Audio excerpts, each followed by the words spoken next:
ఇక్కడ వచ్చిన మీ అందరికీ ప్రభువైన యేసుక్రీస్తు నామములో శుభాది వందనాలు తెలియజేస్తున్నాను. ఈ గుడ్ ఫ్రైడే శుభదినాన్న దేవుని యొక్క అమూల్యమైన మాటలు జ్ఞాపకం చేసుకోవడానికి దేవుడు నాకు అనుగ్రహించిన కృపను బట్టి ప్రభువుని ఎంతగానో స్తుతిస్తూ నాకు అవకాశం ఇచ్చినటువంటి దైవజనులు జయకుమార్ అయ్య గారికి కూడా ప్రత్యేకమైన వందనాలు తెలియజేస్తున్నాను. 2004 సంవత్సరంలో క్రైస్తవుని గురించినటువంటి ఒక చక్కని సినిమా వచ్చింది. ఇందాక మనం చూస్తున్నటువంటి స్లైడ్స్లో ఏ వాక్యం దగ్గర చూసినా సిలువలో వేలాడుతున్నటువంటి యేసు, ముళ్ళ కిరీటం పెట్టుకుని రక్తం కారుతున్నటువంటి యేసయ్య ముఖ చిత్రాన్ని మనం చూస్తున్నాం. 2004 సంవత్సరంలో మెల్ గిబ్సన్ తీసినటువంటి ప్యాషన్ ఆఫ్ ద క్రైస్ట్ అనేటువంటి ప్రపంచ ప్రఖ్యాతి చెందినటువంటి క్రైస్తవ సినిమాగా అది ప్రసిద్ధికి ఎక్కింది. ఎన్నో లక్షల కోట్ల మంది దాన్ని వీక్షించారు. దానికి చాలా పేరు వచ్చింది. ఇప్పటికీ మన క్రైస్తవ పాటల్లో మన సంఘాల్లో మనం చూస్తున్నటువంటి ఈ యొక్క క్లిప్లో ఈ యొక్క యేసు క్రీస్తు ప్రభువుగా నటించినటువంటి నటుడు ఎవరయ్యా అంటే జిమ్ క్యావిజెల్ అనేటువంటి నటుడు ఆ యొక్క ప్యాషన్ ఆఫ్ క్రైస్ట్ సినిమాలో హీరోగా నటించాడు. అనగా యేసు ప్రభు పాత్రను పోషించాడు. అతడు వాస్తవానికి క్రీస్తుని నమ్మేటువంటి వాడు కాదు, క్రైస్తవుడిగా భక్తి కలిగిన జీవితాన్ని జీవించేవాడు కాదు. కానీ మెల్ గిబ్సన్ అనేటువంటి డైరెక్టరు ఈ జిమ్ క్యావిజెల్ను చూసి ఇతను యేసు ప్రభులాగా బాగా సూట్ అవుతాడు, గడ్డం పెట్టి అన్నీ తయారు చేస్తే యేసు ప్రభులాగా ఉంటాడని ఈ జిమ్ క్యావిజెల్ని ప్యాషన్ ఆఫ్ క్రైస్ట్కి యాక్టర్గా తీసుకున్న తర్వాత ఈ సినిమాని షూట్ చేస్తున్నప్పుడు మెల్ గిబ్సన్ ఏం కోరుకున్నాడంటే ఏది చిత్రీకరించినా చాలా యథార్థంగా యేసు ప్రభు ఎలాగైతే శ్రమ పడ్డాడో, యేసు ప్రభు ఎలాగైతే కష్టపడ్డాడో, యేసు ప్రభు ఎలాగైతే బాధను అనుభవించాడో ఆ బాధను చూపించాలని మెల్ గిబ్సన్ ఆశపడ్డాడు. ఆ క్లిప్ ఆఫ్ చేయండి. ఎప్పుడైతే ఆ యొక్క మెల్ గిబ్సన్ కోరుకుని ఈ జిమ్ క్యావిజెల్ని యేసు ప్రభులాగా తయారు చేసి షూట్ చేస్తున్నారు, ఎంత మాత్రమును యేసును అంగీకరించేవాడు కాదు, యేసుని నమ్ముకునేవాడు కాదు, యేసు ప్రభుని దేవుడిగా అంగీకరించినటువంటి వాడు కాదు. కరెక్ట్గా ఈ యొక్క కొరడాలతో కొట్టేటువంటి సన్నివేశాన్ని చిత్రీకరించవలసిన సమయం వచ్చినప్పుడు ఆ యొక్క వీపు మీద ఏం చేశారంటే కృత్రిమమైనటువంటి శరీరాన్ని అమర్చారు. అంటే ఆర్టిఫిషియల్గా చర్మంలా కనపడేటువంటి చర్మాన్ని అతికించి ఆ కొరడాలతో నిజమైనటువంటి కొరడాలను తెప్పించి అది కొట్టి లాగుతున్నప్పుడు చర్మం ఇలా రావాలి అనేటువంటి ఈ డైరెక్టర్ తపనతో ఈ యొక్క జిమ్ క్యావిజెల్కి ఆ కృత్రిమమైతే శరీరాన్ని ధరించిన తర్వాత షూటింగ్ చేస్తున్నారు. ప్రజలందరూ చూస్తున్నారు. ఇది చాలా ఇంపార్టెంట్ సన్నివేశం సినిమాకి.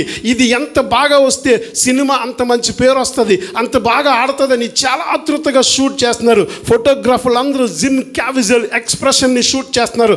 అతని ముఖ కవలికలు ఎలాగుంటున్నాయి కొరడాతో కొట్టినప్పుడు అని షూట్ చేస్తున్నప్పుడు నిజమైన కొరడాలు తెచ్చి ఆ కృత్రిమైన శరీరాన్ని కొట్టి లాగుతుంటే జిమ్ క్యావిజెల్ బాధపడుతున్నట్టుగా, శ్రమ పడుతున్నట్టుగా నటించడం ప్రారంభించాడు.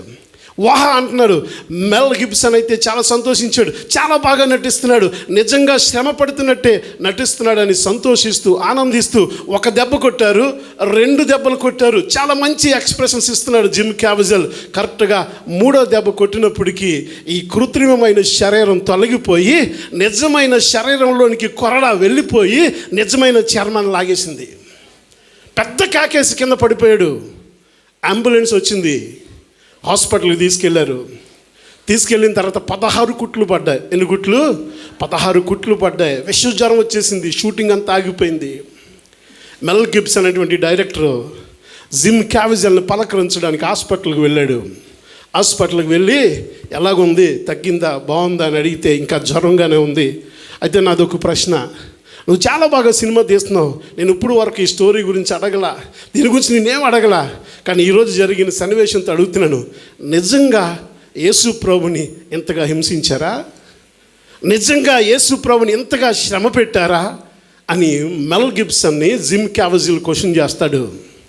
దానికి మెల్ గిబ్సన్ ఆన్సర్ చేస్తూ అంటాడు, నిజంగా యేసు ప్రభుని శ్రమ పెట్టిందంతా తీయాలంటే మన వల్ల కాదు. యేసు ప్రభు శ్రమ పడ్డ దాంట్లో కేవలం నేను 40% మాత్రమే తీస్తున్నాను, 40% మాత్రమే నేను చిత్రీకరిస్తున్నాను. ఇంకా ఆయన పడిన శ్రమ వర్ణనాతీతం అని చెప్పాడంట. యథార్థంగా జరిగిన సంగతి చెప్తున్నాను. హాస్పిటల్ బెడ్ మించి కింద మోకరించి యేసు ప్రభుని రక్షకుడిగా అంగీకరించాడు జిమ్మీ క్యావిజల్. ఎందుకు ఈ మాట మీకు జ్ఞాపకం చేస్తున్నానంటే, యేసు క్రీస్తు మన కోసం పడిన శ్రమ ఈ లోకంలో ఎవరూ పడలేదు. కలువరి సిలువలో ఈ రోజున మనం మాట్లాడుతూ అంటున్నాం, గుడ్ ఫ్రైడే, శుభ శుక్రవారం అని దీన్ని పిలుస్తున్నాం. చాలామంది అంటూ ఉంటాం, యేసు క్రీస్తుని శిక్షించినప్పుడు, యేసు క్రీస్తుని శ్రమపరిచినప్పుడు ఎలాగండి ఇది గుడ్ ఫ్రైడే అయింది, ఎందుకు ఇది శుభ శుక్రవారం అయింది? ఆయన అంత కష్టాన్ని అనుభవించి, ఆయన అంత శ్రమను అనుభవించి, ఆయనంత బాధను అనుభవిస్తుంటే మనమేమో శుభ శుక్రవారం అని, గుడ్ ఫ్రైడే అని ఆనందించడానికి, పండుగ జరుపుకోవడానికి, శుభము అని పిలవడానికి ఇది ఎలాగ సాధ్యము? యేసు ప్రభుని చంపటం మనకి శుభమా? యేసు ప్రభు వ్యాధిని అనుభవించడం శుభమా? యేసు ప్రభు బాధని అనుభవించడం శుభమా? యేసు ప్రభు ఆ యొక్క మరి కష్టం, శ్రమను పడటం మనకు శుభమా అని మీరు అడిగితే, యేసు ప్రభు శ్రమ పడటం శుభం కాదు, కానీ యేసు ప్రభు కష్టపడటం శుభం కాదు. కానీ ఏది శుభం అంటే, యేసు ప్రభు పడుతున్న శిక్ష యేసు ప్రభు కాదు, ఈ లోకంలో ఉన్న పాపానికి ఆయన వేస్తున్న శిక్షను బట్టి ఇది శుభ శుక్రవారంగా మారింది. హల్లెలూయా. ఈ లోకంలో ఉన్న యావత్ పాపం సిలువలో శిక్షించబడుతుంది. ఈ లోకంలో ఉన్న యావత్ పాపాన్ని ముళ్ళను విరుస్తున్నాడు యేసు ప్రభు. అందుకు ఇది శుభ శుక్రవారంగా మారింది. మనలో ఉన్నటువంటి మోపబడిన సమస్త శాప భారం ఆ సిలువలో మోయబడింది. అందుకు ఇది శుభ శుక్రవారంగా మారింది. హల్లెలూయా. ఎందుకు క్రైస్తవుడు శుభ శుక్రవారం అని పిలుస్తున్నాడంటే, ప్రపంచంలో పాపముతో సతమతమవుతున్న యావత్తు మానవాళికి ఆ యొక్క పాప శిక్ష నుంచి, భరించలేని దోష శిక్ష నుంచి విడుదల ఇచ్చింది. కయ్యేను పాపం చేసి వెలువేయబడినప్పుడు అంటున్నాడు, అయ్యో ఈ దోష శిక్ష నేను భరించజాలనిది. ఏమంటున్నాడు?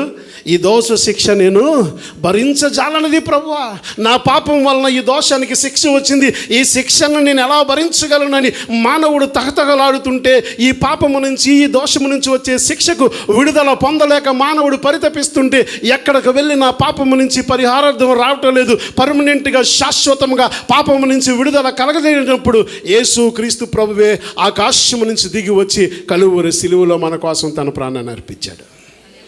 హల్లెలూయా. క్లుప్తంగా దేవుని యొక్క మాటలు మనం ధ్యానం చేద్దాం. చక్కగా 7 మాటలు వివరించాను, వాటి గురించి ఎక్కువగా చెప్పను, కానీ క్లుప్తంగా చెప్పుకుంటూ వెళ్ళిపోదాం. యేసుక్రీస్తు ప్రభు వారు నిన్నటి రాత్రి అనగా గురువారము సాయంకాలము ఎక్కడ పట్టుకున్నారంటే, చెప్పండి, గెత్సేమనే తోటలో యేసు ప్రభు వారిని పట్టుకున్నారు. గెత్సేమనే తోటలో యేసు ప్రభు గారు ప్రార్థన చేస్తూ చెమట రక్తముగా మారునంతగా ఆయన ప్రార్థన చేశాడని దైవలేఖనం సెలవిస్తుంది. యేసు ప్రభు వారిని గెత్సేమనే తోటలో పట్టుకున్న తర్వాత 5 గంటల్లో 6 తీర్పులకు యేసు ప్రభు వారిని తీసుకెళ్లారు. ఎన్ని తీర్పులు? 6 తీర్పులు 5 గంటల్లో తీసుకెళ్లారు. యేసు ప్రభు మీద మోపబడినటువంటి నేరములు 6 నేరాలను మోపారు. ఎన్ని నేరాలు? 6 నేరాలను మోపారు. 5 గంటల్లో 6 తీర్పులు తీసుకెళ్లారు. ఈ 6 తీర్పుల్లో 3 తీర్పులు యూదా సంబంధమైనటువంటి యూదా పెద్దల దగ్గర జరిగినవి. 3 తీర్పులు ఇవి ఎప్పుడు? తెల్లవారకు ముందు జరిగినాయి. తెల్లవారిన తర్వాత మరో 3 తీర్పులు జరిగినాయి. అది రోమా ప్రభుత్వం ఎదుట జరిగినాయి 3 తీర్పులు. బాగా వినాలి. ఎప్పుడైతే గెత్సేమనే తోటలో యేసు ప్రభుని పట్టుకున్నారో యూదా మత పెద్దల దగ్గర తీసుకెళ్లారు. అన్న, కైప, ప్రధాన యాజకుడు, ఈ సెనహెడేరు సభ లాంటి దగ్గరికి 3 సార్లు తీసుకువెళ్తారు. తీసుకువెళ్ళి అక్కడ యేసు ప్రభుని ఇంట్రాగేషన్ చేయడం ప్రారంభిస్తాడు. పిడిగుద్దులతో గుద్దడం ప్రారంభిస్తాడు. ఇది దేవదోషణ చేస్తున్నాడని మొక్కం మీద ఉమ్ము వేయటం చేస్తారు. అరిచేతులతో కొట్టడం చేస్తారు. హేళన చేస్తారు. ఇలాగా యూదా మత పెద్దల మధ్యన 3 తీర్పులు తీర్చారు. ఆ 3 తీర్పుల్లో ఆయన మీద మేపబడినటువంటి 3 నేరాలు ఏంటంటే, ఇతడు దేవుని కుమారుడని చెప్పుకొనుచున్నాడు. రెండోది, ఇతడు ఏం చేస్తున్నాడు? యెరూషలేము దేవాలయాన్ని పడగొట్టి మరలా కడతానంటున్నాడు. మూడవదిగా ఇతడు ఏం చేస్తున్నాడు తెలుసా? మోషే యొక్క ధర్మశాస్త్రాన్ని మీరుతున్నాడు. ఇలాగ 3 యొక్క నేరాలు యేసు ప్రభు మీద వేసి యూదా యొక్క పెద్దల దగ్గరికి తీసుకెళ్లారు. ఈ 3 నేరాల వల్ల యేసు ప్రభు దగ్గర మరణశిక్ష పడదు కాబట్టి, మరణశిక్ష విధించాలంటే రోమా ప్రభుత్వం అక్కడ రూల్ చేస్తుంది కాబట్టి, తెల్లవారినప్పుడు రోమా యొక్క ప్రభుత్వం దగ్గరికి తీసుకెళ్లారు. తెల్లవారగానే మొట్టమొదట పిలాతు దగ్గరికి తీసుకెళ్లారు. పిలాతు దగ్గరికి తీసుకెళ్ళినప్పుడు అక్కడ మోపుతున్నటువంటి నేరాలు ఏంటో తెలుసా? ఈ యూదా మత సంబంధమైనటువంటి నేరారోపణలు పిలాతు దగ్గర పని చేయవు కాబట్టి, పిలాతు దగ్గరికి వెళ్ళినప్పుడు ఏం చెప్తున్నాడు తెలుసా? ఇతడు నేనే రాజునని చెప్పుకొనిచున్నాడు. మొట్టమొదటి నేరం ఏంటి? ఏంటి, ఇతడు నేనే రాజునని చెప్పుకొనిచున్నాడు. రెండవది ఏమంటున్నాడు తెలుసా, కైసరుకి పన్ను కట్టొద్దు అంటున్నాడు. ఏమంటున్నాడు, మీ యొక్క రోమ సామ్రాజ్యపు చక్రవర్తి అయినటువంటి సీజర్స్కి ట్యాక్స్ కట్టొద్దు అంటున్నాడు ఈయన. మూడవది ఏంటో తెలుసా, ప్రజలను రెచ్చగొడుతున్నాడు. ఈ 5 గంటల్లో ఈ 6 నేరాలు యేసుప్రభు మీద మోపబడ్డాయి. పిలాతు అంటున్నాడు, ఏమో ఇతను నాకు సంబంధించిన వాడు కాదు, ఇతడు గలిలియా ప్రాంతానికి చెందినవాడు, మీరు హేరోదు దగ్గరికి తీసుకెళ్ళండి అంటే హేరోదు దగ్గరికి తీసుకొచ్చారు. హేరోదు మరలా పిలాతు దగ్గరికి పంపించాడు. పిలాతు ఎన్నిసార్లు పరీక్షించినా పిలాతుకి ఏం కనపట్లేదో తెలుసా, యేసు ప్రభులో ఏ యొక్క నేరము కనపట్ల. పిలాతు పదే ఇచ్చిన స్టేట్మెంట్ ఏంటో తెలుసా, ఇతడు నిర్దోషి, ఇతని యందు నాకు ఏ నేరము కనపడట్లేదు, ఎలాగ నేను ఇతన్ని శిక్షించమంటారు అని అడుగుతున్నాడు. గెత్సెమనే తోట నుంచి పిలాతు దగ్గరికి తీసుకొచ్చిన తర్వాత గబ్బాతు అనేటువంటి ప్రాంతం, దాని పేరు గబ్బాతు అనేటువంటి ప్రాంతానికి తీసుకొచ్చి రాళ్ళు కలిగినటువంటి ఆ ప్రాంతంలో పిలాతు కూర్చుని, ఇదిగో సరేలే మీ అందరి కోరిక మేరకు నేనేం చేస్తాను తెలుసా, 1 తక్కువ 40 కొరడా దెబ్బలు విధిస్తాను, అనగా 39 కొరడా దెబ్బలు నేను విధిస్తానని చెప్పాడు. ఈ 39 కొరడా దెబ్బలు కొట్టించిన తర్వాత యేసు ప్రభుని తీసుకొచ్చి అంటున్నాడు, ఇదిగో ఇతని యందు నాకు ఏ నేరం కనపడలేదు. ప్రజలే ఉన్నారు తెలుసా, మాకు యేసు ప్రభు నువ్వు సిలువ వేయమని కేకలు వేయడం ప్రారంభించారు. అప్పుడు పిలాతు అంటున్నాడు, సరే ఒక పని చేద్దాం, మనకి పస్కాలో ఒక ఖైదీని విడుదల చేసేటువంటి ఆశ్రయం ఉంది, ఎవరికైతే మరణశిక్ష పడుతుందో అతను విడుదల చేసే ఒక సంప్రదాయం ఉంది కదా, ఈరోజు పస్కా పండుగ కాబట్టి నేను ఇతను ఏం చేస్తాను, విడుదల చేస్తాను అంటే ప్రజలు ఏమన్నారు తెలుసా, ఇతను విడుదల చేయదు, నువ్వు ఎవరిని విడుదల చేయాలి, బరబ్బాను విడుదల చేయని బరబ్బాను విడుదల చేశారు. పిలాతు వీరి మాటలు విని ఏమంటున్నాడంటే, ఇతన్ని శిలువ మరణానికి అప్పగించి ఈ యొక్క నీతిమంతుని యొక్క మరణం యొక్క శాపం నా మీద వండుకుండని పిలాతు ఏం చేశాడు, తన చేతులు కడుక్కున్నాడు. మన భారతీయ న్యాయ శాస్త్రం ఏం చెప్తుందో తెలుసా, 100 మంది నేరం చేసినటువంటి వారు తప్పించుకున్నా పర్లేదు, కానీ ఒక నిర్దోషికి మాత్రం ఏం పడకూడదు, శిక్ష పడకూడదు. ఏ న్యాయశాస్త్రం అన్నా ఏం కోరుకుంటుందంటే, దోషం చేసిన వాడు నేరం చేసిన వాడు క్షమించుకున్న యొక్క శిక్షను తప్పించుకున్నా పర్లేదు, కానీ ఏ నేరము చేయని వాడు మాత్రం ఏం పొందకూడదు, శిక్షను పొందకూడదని ప్రతి న్యాయశాస్త్రము ఎలుగెత్తి ఘోషిస్తుంటే యేసు ప్రభు దగ్గరికి వచ్చినప్పటికి ఏమైందో తెలుసా, ఏ దోషము చేయకుండా ఏ నేరము చేయకుండా నిర్దోషిగా ఎంచబడి మరణ శిక్షకు ఆయన పాత్రుడిగా మారాడు. ఇది లేఖనములు నెరవేర్పు. రెండవదిగా మనందరి పాపము నిమిత్తం పాపము లేని ఆయన మన కోసం శాపంగా సిలువపై మరణించాడు. హల్లెలూయా. బరబ్బాను విడుదల చేయండి అని కేకలు వేసినప్పుడు బరబ్బాను విడుదల చేశాడు. బరబ్బా బయటకు వచ్చి చూస్తున్నాడు, ఏంటి ఎంతో పాపమైన జీవితాన్ని జీవించాను, ఎంతో శాపమైన జీవించాను, మరణ శిక్ష పడిన నేను ఎలాగో బయటకు వచ్చానని బరబ్బా చూసినప్పుడు, బరబ్బా బయటకు వచ్చిన తర్వాత యేసును సిలువకు మోసుకెళ్తుంటే, ఇదిగో నీకు బదులుగా ఆయన ప్రాణం పెడుతున్నాడు, నీకు బదులుగా ఆయన మరణాన్ని అనుభవిస్తున్నప్పటికీ బరబ్బా ఆశ్చర్యంతో యేసు ప్రభుని చూసి ఎలుగెత్తి సంతోషించినట్లు మనం చూస్తున్నాం. ప్రియమైన దేవుని బిడ్డ, ఆయన సిలువకు ఎక్కక మునిపే ఒకరి యొక్క పాపాలను క్షమించి ఆ పాపాలు అతని మీద వేసుకుని అతనికి జీవితాన్ని ఇచ్చి ఆయన ఆ మరణ శిక్షను అనుభవిస్తున్నాడు. ఉదయం అయింది, 9 గంటలకి యేసు ప్రభుని సిలువ దగ్గరికి తీసుకెళ్లారు. తెల్లవారు నుంచి 9 గంటల వరకు ఈ 5 గంటల్లో 6 తీర్పులు పొందిన వాడై, 6 నేరాలు మోపబడిన వాడై ఉదయం 9 గంటలకు సిలువ దగ్గరికి తీసుకెళ్లారు. తీసుకువెళ్ళి ఆ సిలుమానిపై ఎక్కిస్తూ అరచేతుల్లో మేకులు, అరికాళ్ళలో మేకులు, ముళ్ళ కిరీటాన్ని పెట్టి దిగంబరిగా వస్త్రహీనుని చేసి కలువరి సిలువ మీద 2 దొంగల మధ్యన యేసు ప్రభుని వేలాడదీశారు. ఉదయం 9 గంటల నుంచి మధ్యాహ్నం 3 గంటల వరకు యేసుక్రీస్తు సిలువలో వేలాడుతున్నారు. 9 గంటల నుంచి 3 గంటల వరకు ఆయన సిలువలో వేలాడారు. 9 గంటల నుంచి 12 గంటల మధ్యలో ఆయన 3 మాటలు మాట్లాడాడు. మొదటి 3 మాటలు 9 గంటల నుంచి 12 గంటల మధ్యలో మాట్లాడాడు. కరెక్ట్గా 12 గంటలకి లోకమంతా చీకటి కమ్మింది. ఆ చీకటి కమ్మిన తర్వాత 12 గంటల నుంచి మధ్యాహ్నం 3 గంటల లోపల మరలా 4 మాటలు యేసు ప్రభు మాట్లాడి తన ప్రాణాన్ని విడిచిపెట్టాడు. సిలువలో ఈ యొక్క 9 గంటల నుంచి 12 గంటల వరకు పలికిన ఈ 7 మాటలు క్రైస్తవులుగా ఈ గుడ్ ఫ్రైడే రోజున మనం ధ్యానం చేస్తున్నాం. ఎందుకంటే ఒక వ్యక్తి మరణానికి ముందు మాట్లాడే మాటకు చాలా విలువ ఉంటుంది. ఒక వ్యక్తి మరణం ముందు ఏదైతే చెప్తాడో దాన్ని చాలా ప్రామాణికంగా కుటుంబ సభ్యులు తీసుకుంటారు, చాలా ప్రామాణికంగా ఈ యొక్క వ్యవస్థలు, న్యాయ వ్యవస్థలు తీసుకుంటాయి, పోలీసు వారు తీసుకుంటారు. ఎవరైనా సరే మరణించే ముందు ఒక మాట చెప్తే ఆ మాటకు చాలా ప్రాముఖ్యత ఉంటుంది. మన పెద్దలు కూడా చనిపోయే ముందు మన చేతిలో చెయ్యి వేసి, అరే ఈ చిన్నోను బాగా చూసుకోరా, ఈ పెద్దోను బాగా చూసుకో, ఈ అమ్మాయిని ఇచ్చి పెళ్లి చేయి అని చనిపోయేవారు మన పూర్వీకులు. వాళ్ళు చెప్పిన మాటలు విని వారి బిడ్డలు ఏం చేసేవారు తెలుసా? ఆ మాటలకు చాలా విలువ ఇచ్చేవారు, ఆ మాటల కోసం చాలా ప్రయాసపడేవారు. ఈ రోజున మరి భూలోకానికి వచ్చి పరలోకాన్ని విడిచిపెట్టినటువంటి ఆ దేవుడు తన మరణించే ముందు చివరగా పలికిన 7 మాటలు క్రైస్తవ లోకానికి చాలా ముఖ్యమైనటువంటివి. హల్లెలూయా. దీన్ని వివరించటం, దాన్ని మాట్లాడటం కాదు, కానీ అవి మన జీవితంలో ఆచరణగా ఉండాలని దేవుడు ఆశపడుతున్నాడు. హల్లెలూయా. మొట్టమొదటి మాటగా యేసు ప్రభు మాట్లాడుతున్నటువంటి మాట, సిలువలో మాట్లాడుతున్నటువంటి మాట ఏంటండి?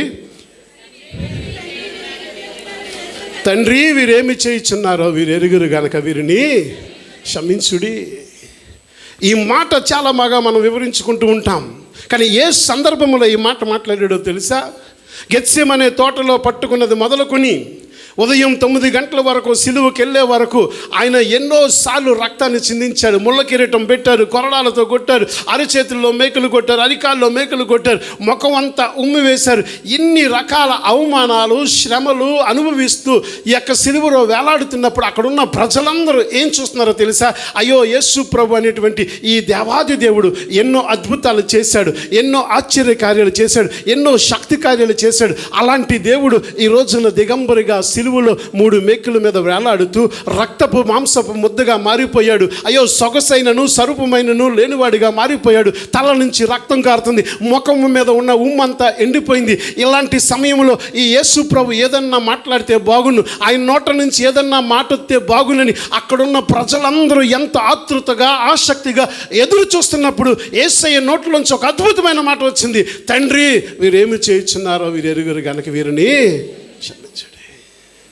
ఆ మాటకి ఎందుకు అంత ప్రాధాన్యత వచ్చిందంటే ఆయన మాట్లాడిన సందర్భం ఎలాంటిది, ఆయన పొందిన శ్రమ అటువంటిది, ఆయన పొందిన బాధ అటువంటిది, ఆయన పొందిన గాయాలు అటువంటివి. యేసుక్రీస్తు కొండ మీద ప్రసంగం చేస్తూ అంటున్నాడు, ఇదిగో మీ శత్రువుల కోసం మీరు ప్రార్థన చేయండి, మేము హింసించుచున్న వారిని మీరు ప్రేమించుడి. అపోస్తుల కార్యాలు ప్రారంభిస్తూ భక్తుడు ఏమని రాస్తున్నాడు తెలుసా?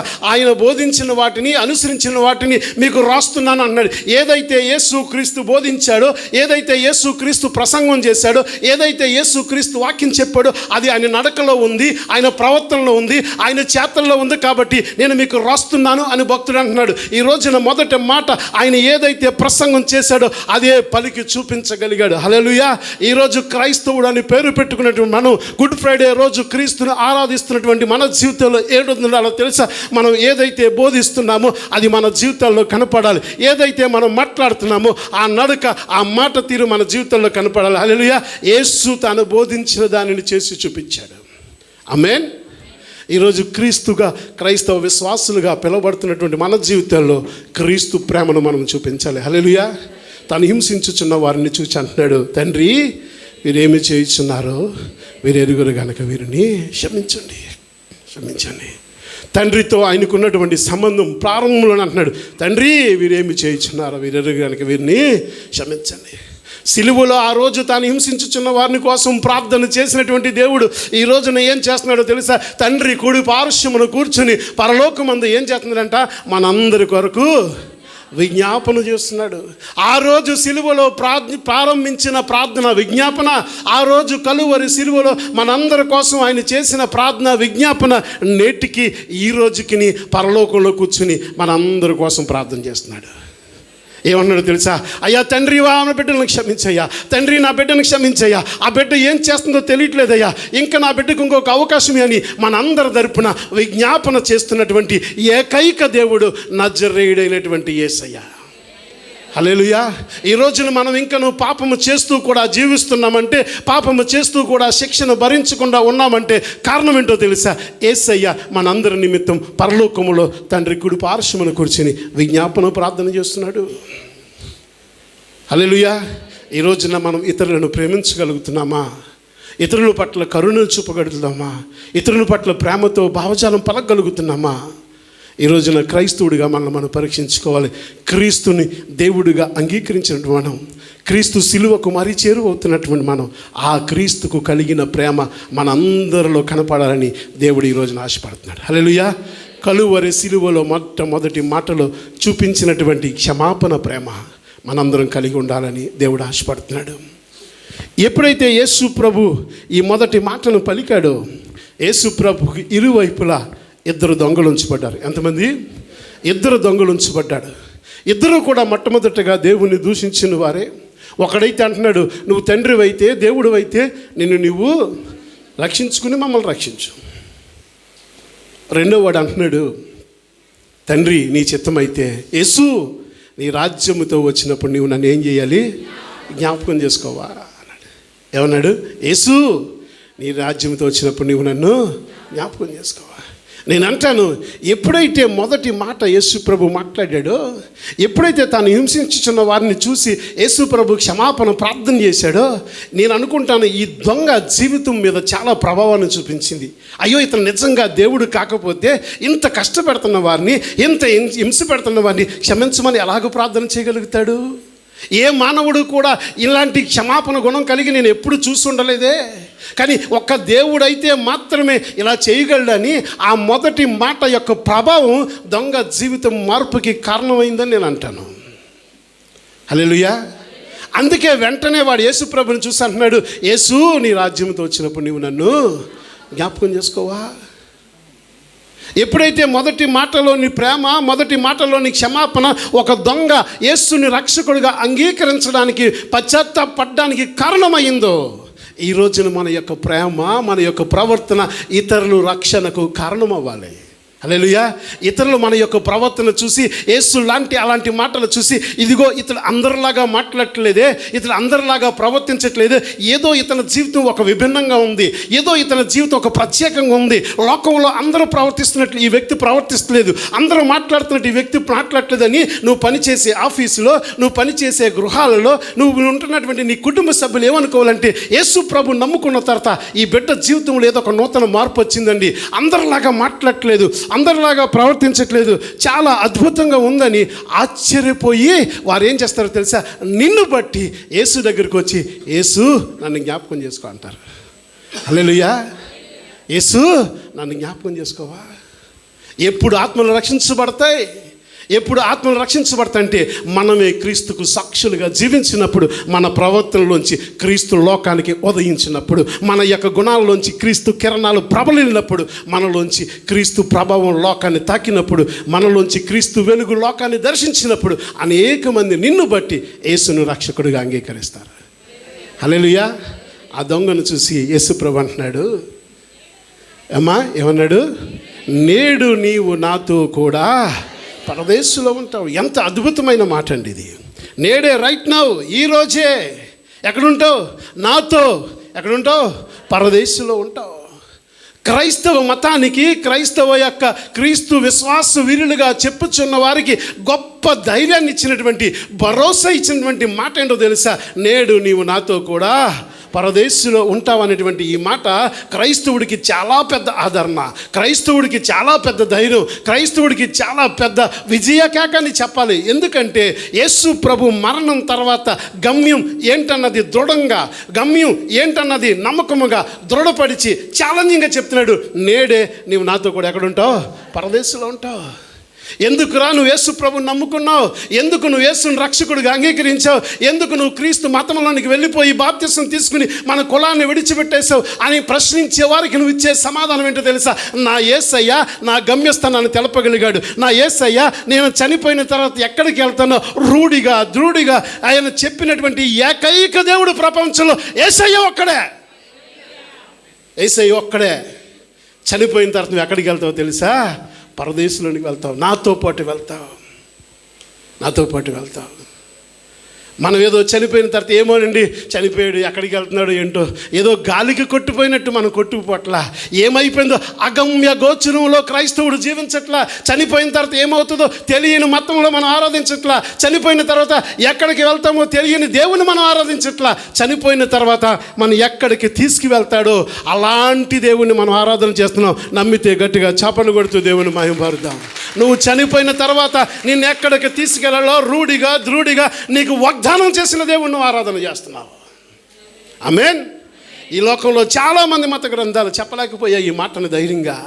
చాలామంది మతాలు వెల్లడించలేకపోయాయి ధైర్యంగా. నీ గమ్యస్థానం ఏంటో, ఇగో నువ్వు చనిపోతే ఇంకో రూపంలో పుడతావని కొంతమంది అన్నారు, ఇంకొకలాగా బోధించారు. కానీ యేసుప్రభు అన్నాడు, నువ్వు చనిపోతే నేడు నువ్వు నాతో కూడా ఎక్కడ ఉంటావు?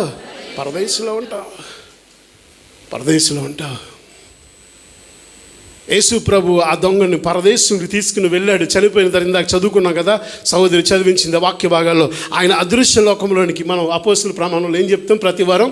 ఆయన అదృశ్య లోకంలోనికి దిగిననియు అంటామా? ప్రతి వారం ఏమంటాం? ఆయన అదృశ్య లోకంలోనికి దిగిననియు. దిగాడు. గుడ్ ఫ్రైడే రోజు ఆయన ఎక్కడికి దిగాడో తెలుసా? అదృశ్య లోకంలోనికి దిగాడు. భూమి కిందకు వెళ్ళాడు. 4 చెరలలో ఉండేటువంటి భూమి కింద ఉన్నటువంటి ఒక చెరలో ఉంచబడిన నీతిమంతుల ఆత్మల దగ్గరికి యేసు ప్రభు ఎవరిని తీసుకుని వెళ్ళాడు? దొంగను తీసుకుని దిగి వెళ్ళి ఆదాము మొదలుకొని యేసు క్రీస్తు ముందు రోజు చనిపోయిన వారందరికీ ప్రత్యక్షమే అంటున్నాడు, ఇదిగో నేను మీ అందరి కోసం ఆకాశం నుంచి నా దేవుడు పంపించిన దైవ కుమారుని మీకోసం రక్తాన్ని చిందించాను. ఇదిగో నా చేతిలోని గాయాలు, ఇదిగో నా మోకాల్లోని గాయాలు, ఇదిగో నా పక్కలోని గాయాలు అని ఆ పితరుల ఆత్మలకు అన్నీ చూపెడుతుంటే మరి మాకు సాక్ష్యం ఏంటంటే, ఇదిగో నా పక్కనే సిలువలో వేలాడి నా మరణాన్ని చూసిన సజీవమైన సాక్షి నాతో పాటు తీసుకొచ్చాను. ఆమేన్. అక్కడి నుంచి ఏం చేశాడు తెలుసా? ఆ చెరలో ఉన్న ఆత్మలన్నిటిని చెరగా తీసుకుని ఆయన పైకి వెళ్ళిపోయాడు. హల్లెలూయా. ఈ రోజున యేసు ప్రభుని నమ్ముకుంటాం వల్ల మనకు దొరికిన గొప్ప అభయం ఏంటో తెలుసా? నేడు నీవు నాతో కూడా ఎక్కడ ఉంటావు?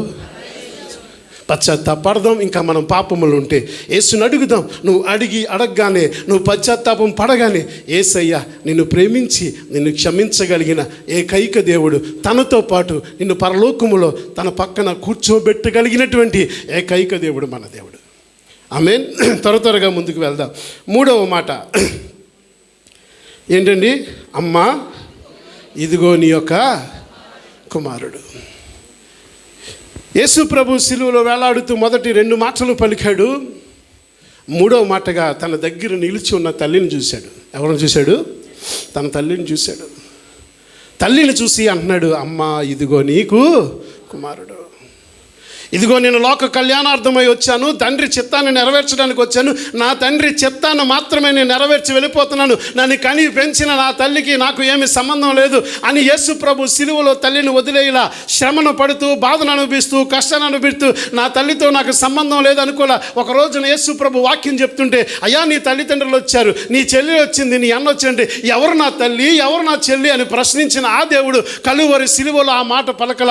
కలువరి సిలువలో శ్రమను అనుభవిస్తూ, బాధను అనుభవిస్తూ, కష్టాన్ని అనుభవిస్తూ, బాధలో కూడా ఎవరు చూస్తున్నారో తెలుసా? తన 9 మాసాలు పెంచి పోషించిన తన కనిన తల్లిని చూస్తున్నాడు. తన తల్లి యొక్క కన్నీటిని చూస్తున్నాడు.